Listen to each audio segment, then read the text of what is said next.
मागील काही दिवसांपासून कारंजासह ग्रामीण भागात कोरोनाचा कहर वाढल्याने कारंजा तालुक्यातील कोरोनाबाधितांची संख्या 29 वर पोहोचली होती। परंतु प्रशासनाच्या खबरदारीमुळे आणि आरोग्य विभागाच्या कर्तव्य तत्परतेने व उपचाराने तालुक्यातील 27 रुग्णांनी कोरोनावर मात केली असून अद्यापही 2 कोरोनाबाधित रुग्णांवर उपचार सुरू आहे। सध्या परिस्थितीत तालुक्यातील संसर्ग कमी झाला असल्याने कारंजा तालुक्यात कोरोना संसर्गाचा धोका कमी झाला असल्याचे उपविभागीय अधिकारी राहुल जाधव यांनी विदर्भ न्यूजशी बोलताना आपले मत व्यक्त केले।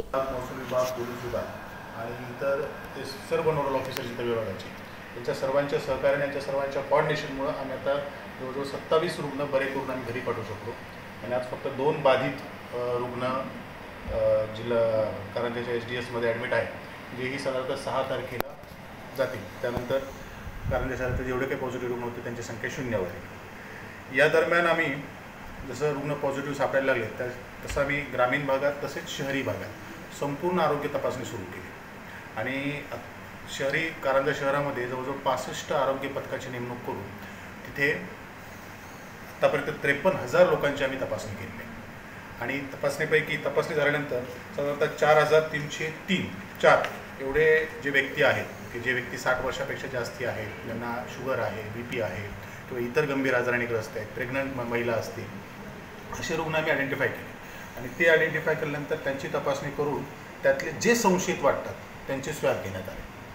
त्याच्यात ज्यांना थोडासा ताप आहे किंवा सर्दी, कोविड सदृश थोडीशी लक्षणे ज्यांना दिसले असे आम्ही त्याचे स्वॅब घेतले आणि सुदैवाने ते स्वॅब निगेटिव्ह आले। पैकी एका व्यक्तीचा स्वॅब फक्त पॉझिटिव्ह आला आणि जे पॉझिटिव्ह आला त्यांना एक ट्रॅव्हल हिस्ट्री होती, परंतु ती आमच्यापर्यंत नव्हती। फक्त सर्वेक्षणामुळं त्या व्यक्तीचा आम्ही शोध घेऊ शकलो, त्यांना व्यवस्थितपणे आम्ही कोविड सेंटरमध्ये भरती केलं आणि त्यांच्यावर व्यवस्थित उपचार करून ते 6 तारखेला त्या जून महिन्याच्या प्रारंभी 4 जून रोजी कारंजा तालुक्यातील दादगाव येथील एका महिलेच्या रूपाने कारंजा तालुक्यात कोरोनाने शिरकाव केला आणि हळूहळू आपले पाय पसरण्यास सुरुवात केली। पुढे कोरोनाचा हा उद्रेक वाढत गेल्याने रुग्णांची संख्याही मोठ्या प्रमाणात वाढली। परंतु महसूल विभाग, पोलीस प्रशासन व नगरपालिका प्रशासनाच्या वतीने ज्या ज्या परिसरात कोरोना बाधित रुग्ण आढळले असे 10 परिसर उपविभागीय अधिकारी यांच्या आदेशानुसार प्रतिबंधित क्षेत्र म्हणून घोषित करून सील करण्यात आले। परिसर सील केल्याने कोरोनाचा समूह संसर्गाचा धोका टळला। कारंजा तालुक्यात एकूण 231 स्वॅब तपासणीसाठी पाठविण्यात आले होते। त्यातील कोरोनाबाधित सोडून उर्वरित अहवाल निगेटिव्ह आला आहे।